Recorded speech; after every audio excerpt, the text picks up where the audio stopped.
Perkenalkan, saya Nur Zaidan, NIM 131, akan menjelaskan tentang pengertian etika bisnis. Nah, telah kita ketahui, etika sendiri merupakan ilmu yang membicarakan masalah perbuatan atau tingkah laku manusia dengan menilai mana yang baik dan mana yang buruk. Sedangkan untuk bisnis adalah pertukaran barang, jasa, atau uang yang saling menguntungkan atau memberikan manfaat. Sedangkan menurut arti dasarnya, bisnis memiliki makna sebagai the buying and selling of goods and service. Bisnis berlangsung karena adanya ketergantungan antara individu, adanya peluang internasional, usaha untuk mempertahankan dan meningkatkan standar hidup, dan lain sebagainya. Jadi jika digabungkan, yaitu etika bisnis adalah aturan-aturan yang menegaskan suatu bisnis boleh bertindak dan tidak boleh bertindak, di mana aturan-aturan tersebut dapat bersumber dari aturan tertulis maupun aturan tidak tertulis. Dan jika suatu bisnis melanggar aturan-aturan tersebut, maka sanksi akan diterima, di mana sanksi tersebut dapat berbentuk langsung maupun tidak langsung. Selanjutnya, prinsip-prinsip etika bisnis. Prinsip-prinsip etika bisnis yang pertama yaitu prinsip otonomi, di mana otonomi adalah sikap dan kemampuan manusia untuk bertindak berdasarkan kesadarannya sendiri. Otonomi juga mengandaikan adanya tanggung jawab. Dalam dunia bisnis, tanggung jawab seseorang meliputi tanggung jawab terhadap dirinya sendiri, pemilik perusahaan, konsumen, pemerintah, dan masyarakat. Selanjutnya yaitu prinsip kejujuran. Kejujuran sendiri adalah prinsip etika bisnis yang cukup penting karena menjamin kelanggengan sebuah kegiatan bisnis. Contoh aspek kejujuran dalam kegiatan bisnis yaitu yang pertama, kejujuran dalam menjual atau menawarkan barang dengan harga yang sesuai dengan kualitas barang yang dijual. Selanjutnya, kejujuran dalam kegiatan perusahaan, menyangkut hubungan kerja antar pemimpin dengan pekerja.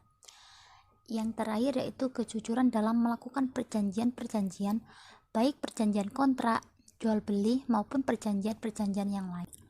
Yang ketiga yaitu prinsip berbuat baik dan tidak berbuat jahat. Jadi intinya merupakan prinsip moral untuk kita bertindak baik kepada orang lain. Selanjutnya yang keempat yaitu prinsip keadilan. Keadilan merupakan prinsip yang menuntut bahwa dalam hubungan bisnis, seseorang itu memperlakukan bisnis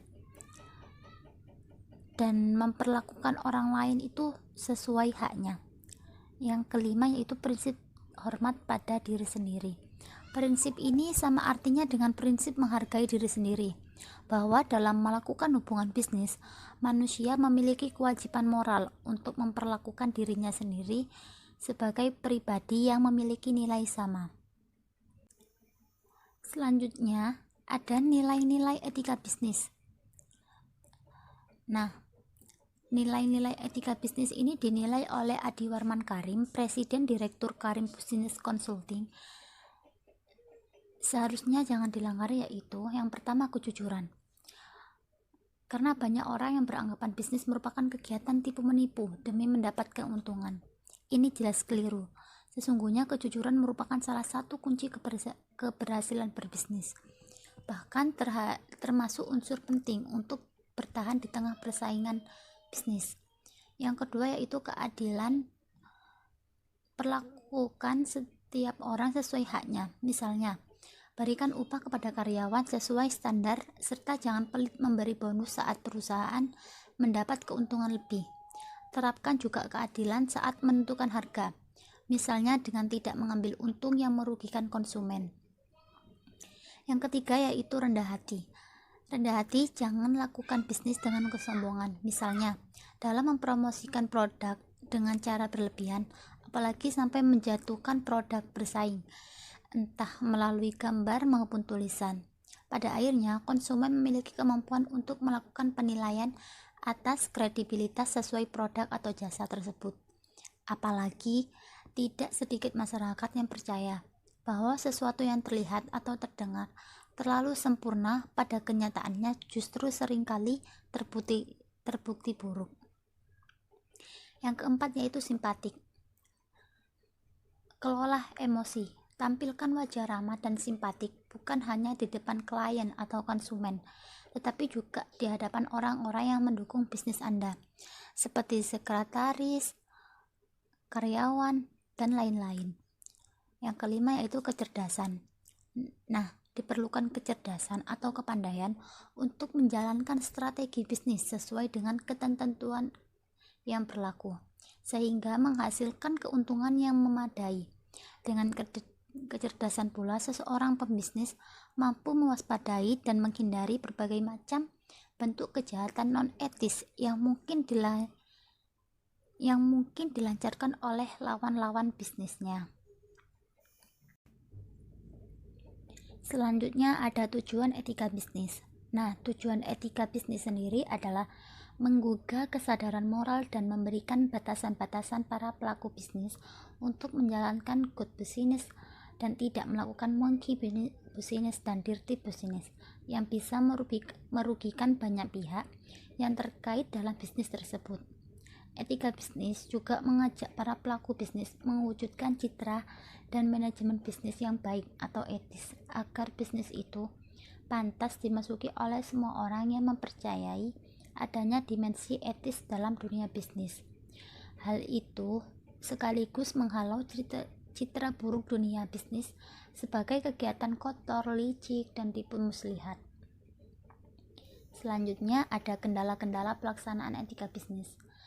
Karena tidak semuanya tujuan etika bisnis itu dapat berjalan dengan baik dan benar. Yang pertama yaitu ada standar moral para pelaku bisnis pada umumnya masih lemah. Karena banyak di antara pelaku bisnis yang lebih suka menempuh jalan pintas, bahkan menghalalkan segala cara untuk memperoleh keuntungan dengan mengabaikan etika bisnis, seperti memalsukan campuran, timbangan, ukuran, menjual barang yang kadaluarsa, dan memanipulasi laporan keuangan. Selanjutnya yang kedua yaitu banyak perusahaan yang mengalami konflik kepentingan.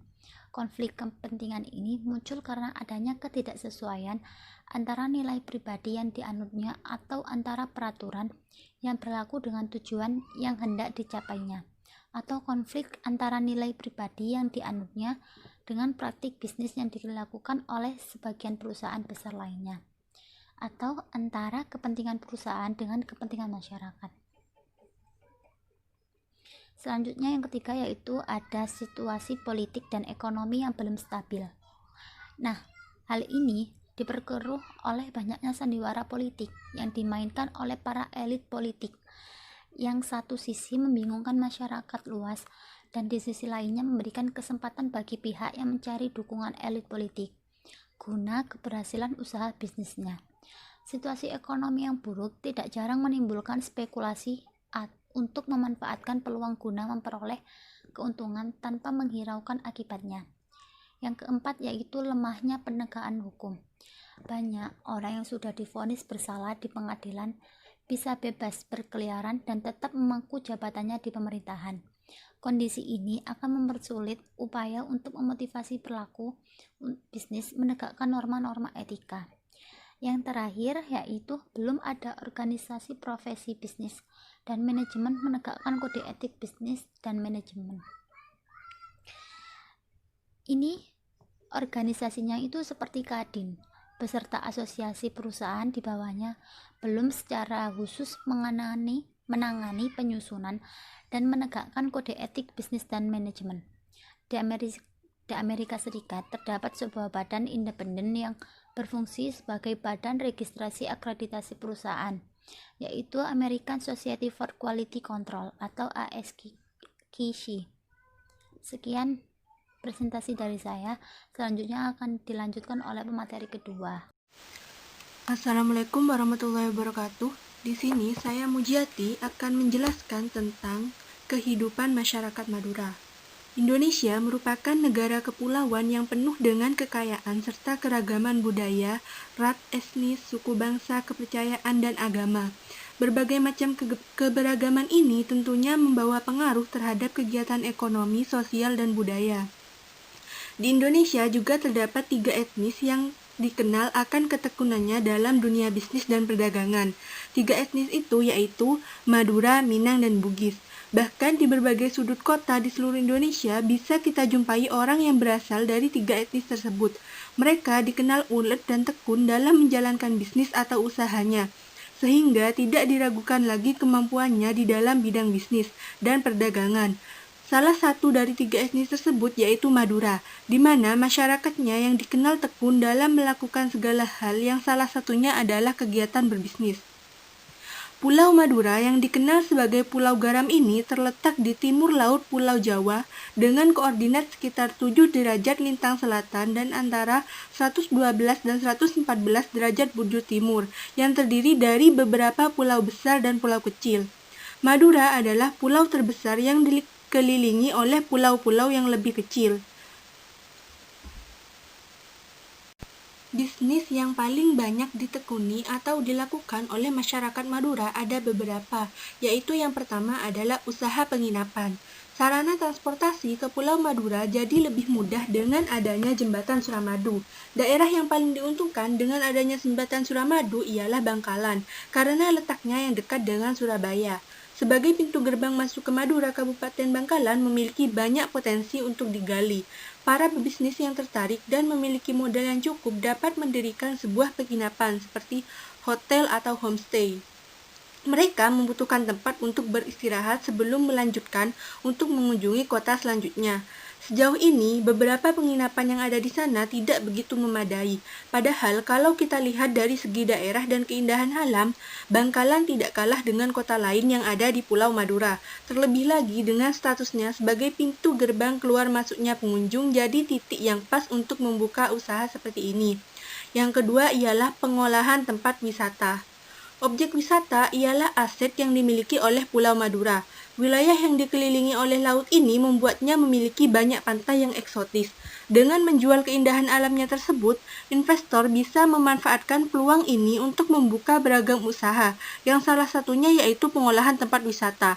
Objek wisata yang ada di Pulau Madura sangat berpotensi. Sayangnya, beberapa dari objek wisata itu kurang mendapatkan perhatian karena akses jalannya yang kurang memadai dan sulit dilewati, dan berbagai fasilitas umum yang tidak mendukung. Jika dilihat dari hal tersebut, para investor bisa melihat dan mengelolanya sebagai bisnis yang menjanjikan di masa yang akan datang. Dengan bantuan kearifan lokal yang ada ini, usaha pengolahan tempat wisata bisa terus berkembang. Yang ketiga ialah usaha kain tradisional. Indonesia kaya akan suku dan budayanya. Oleh karena itulah tercipta berbagai kain dengan corak yang berbeda-beda dari satu daerah dan daerah lainnya. Bahkan Madura pun memiliki batik khas daerahnya sendiri. Dikenal sebagai pulau yang identik dengan masyarakatnya yang memiliki karakter berani, maka batik Madura juga dibuat dengan motif yang lebih mencolok dan menarik perhatian. Apalagi jika kita melihat zaman sekarang di mana kain tradisional yang sudah kian merambah ke pasar tradisional. Sadar akan pentingnya melestarikan wisata budaya ini, masyarakat Indonesia pun berbondong-bondong membuat beragam inovasi pakaian dari batik. Dengan demikian, jenis usaha ini sangat menjanjikan di masa yang akan datang. Di samping itu juga bisa turut mendukung wisata di Pulau Madura, sehingga nanti bisa dikenal lebih luas dan terkenal lagi. Yang keempat adalah restoran dan kuliner. Jalan-jalan ke Madura kurang lengkap bila kita tidak mencicipi kulinernya. Ciri khas masakan dari pulau ini ialah rempah-rempahnya yang kuat, sehingga rasanya lebih gurih, melekat di lidah dan memiliki cita rasa yang unik. Beberapa makanan yang dikenal hingga ke seluruh pelosok Nusantara yaitu seperti bebek sinjai, bebek oleolang, dan masih banyak lagi yang lainnya. Memadukan cita rasa khas Madura dan selera masyarakat pada umumnya, usaha kuliner di Madura bisa dibilang berkembang sangat pesat. Sektor ini terbukti menyita banyak perhatian pengunjung hingga para pebisnis dan investor. Di samping sebagai ciri khas suatu daerah, kuliner juga bisa menarik perhatian pengunjung hingga pebisnis yang akan memulai usahanya. Maka jenis usaha ini bisa menjadi peluang untuk memulai bisnis di daerah Pulau Madura. Dan yang terakhir ialah usaha ternak sapi. Selain disebut sebagai Pulau Garam, Madura terkenal dengan julukan Pulau Sapi. Hal tersebut dikarenakan sebagian besar penduduknya dan banyak yang tinggal di desa yang bermata pencaharian sebagai peternak sapi. Kegemaran ini tidak hanya mendatangkan keuntungan dari segi ekonomi, tetapi juga menciptakan suatu tradisi budaya turun-temurun, seperti karapan sapi, sapi tace, dan sapi sonok yang terkenal sebagai kultur khasnya. Bahkan dicatat dalam Badan Pusat Statistik Provinsi Jawa Timur dari Republika, populasi sapi di 4 kabupaten di Madura terus bertambah setiap tahunnya. Didukung oleh pemerintah, 4 kabupaten yang ada memiliki keinginan untuk mengembangkan bisnis sapi. Hal inilah yang kemudian menarik minat para investor dan pebisnis untuk turut dalam budidaya ternak, khususnya sapi itu sendiri. Daerah ini memiliki banyak potensi untuk digali.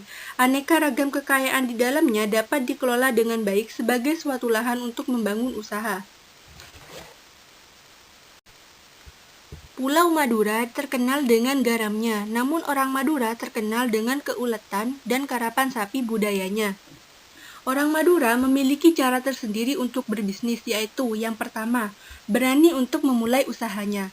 Kebanyakan orang akan selalu berpikir dalam menjalankan suatu usaha mereka, selalu berpikir modal yang digunakan seberapa banyak, alat yang harus bagus agar dapat menarik perhatian konsumen, dan pada akhirnya kalau modalnya tidak besar, akan menjadi takut dan malas untuk memulai usahanya karena takut akan kegagalan. Tetapi berbeda halnya dengan orang Madura. Mereka beranggapan bahwa modal apapun bisa dipakai sesuai dengan yang dimilikinya. Contohnya, untuk berjualan sate cukup memakai nampan kayu, sekilo daging ayam potong tipis-tipis lalu ditusuk lidi. Jadilah sate yang bisa dijual untuk orang sekampung. Prinsip mereka ialah apabila hari ini menjual sekilo daging sate, maka besoknya bisa naik dan seterusnya. Kebanyakan orang Madura lebih mengumpulkan niat dalam memulai usahanya. Yang kedua ialah memilih sesuatu yang berkualitas namun dengan harga yang terjangkau. Apabila orang umum kebanyakan memilih membeli sesuatu dengan melihat harga dan mereknya dari barang yang dibeli, maka berbeda dengan orang Madura. Contohnya, apabila saat membeli bumbu, kebanyakan orang akan memilih yang bagus walaupun harganya pasti lebih mahal. Tetapi berbeda halnya dengan orang Madura. Prinsip dan cara berpikiran mereka pun berbeda, yaitu tak perlu membeli bumbu yang mahal-mahal asalkan sudah tercampur dengan berbagai bumbu lainnya, nanti rasanya akan terasa enak. Itulah prinsip orang Madura. Yang ketiga ialah memiliki semangat yang tinggi. Jika kebanyakan orang yang mempunyai usaha berpikiran bahwa apabila produk atau sesuatu yang dijualnya tidak laku, maka kebanyakan orang akan menyerah dan akan menjualnya lagi keesokan harinya. Tetapi berbeda dengan orang Madura, apabila mereka sedang berjualan, mereka tidak habis, maka mereka harus bekerja lebih maksimal dan akan mempromosikan dagangannya sampai habis dan mencapai target yang telah ditentukan. Hal tersebut dikarenakan sifat dan karakter yang dimiliki oleh orang Madura adalah berani dan keras kepala.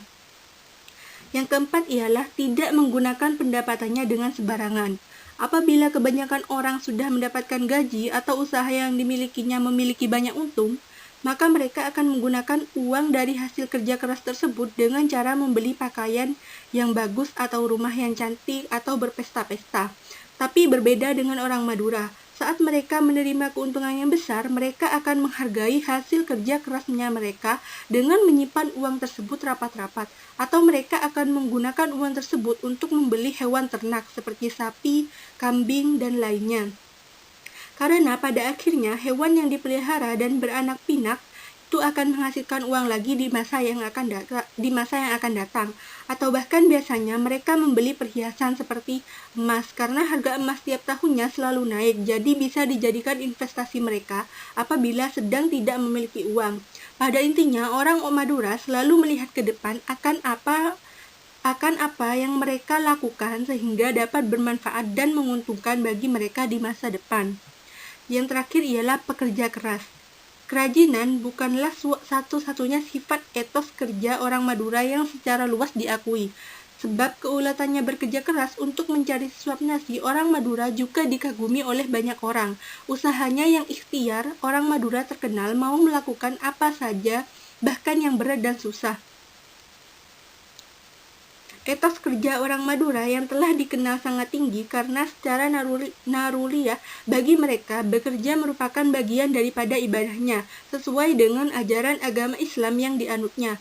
Oleh karena itu, tidak ada pekerjaan yang bakal dianggapnya hina selama kegiatannya tidak tergolong maksiat, sehingga hasilnya akan halal dan diridhoi oleh Allah. Kesempatan ini bisa bekerja akan dianggapnya sebagai rahmat dari Tuhan, sehingga mendapat pekerjaan merupakan panggilan hidup yang bakal ditekuni oleh masyarakat Madura. Sifat kelurusan hati dan kesetiaan orang Madura sangatlah terkenal. Orang umumnya berpandangan bahwa jika ditegaskan tempat mereka berada, terus pegang dan hormati kenyataan itu, serta perlakuan mereka secara adil. Orang Madura terkenal sebagai orang yang dapat dipegang perkataannya dan umumnya teguh memegang janjinya.